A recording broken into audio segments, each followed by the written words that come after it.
Want to make your videos more professional without recording everything yourself? Clipchamp includes a library of stock videos that you can add directly to your projects.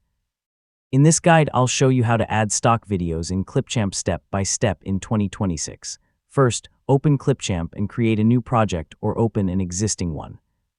Once you're inside the editor, you'll see your media library and editing timeline. Next, look for the stock video or content library section in the Clipchamp editor. This area gives you access to stock media that you can browse and use in your project.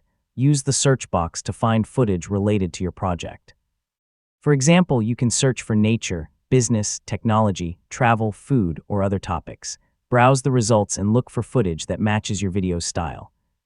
Before adding a clip, preview it to check the framing, movement, and overall quality. Choosing footage that fits your existing video can make the final project feel much more consistent. When you find the right clip, select the option to add it to your project or place it directly on the timeline. Clipchamp will add the stock footage to your editing workspace. Now you can edit the stock video just like other media. Trim unwanted sections, split the clip, crop it, resize it, or adjust its position to fit your project.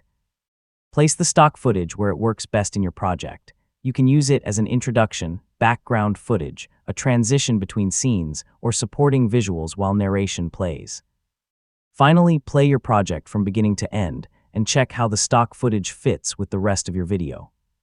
When you're satisfied, select Export, choose your preferred video quality, and create the finished video. And that's how to add stock videos in Clipchamp in 2026.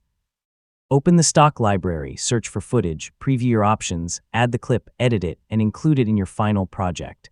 Thanks for watching, and I'll see you in the next tutorial.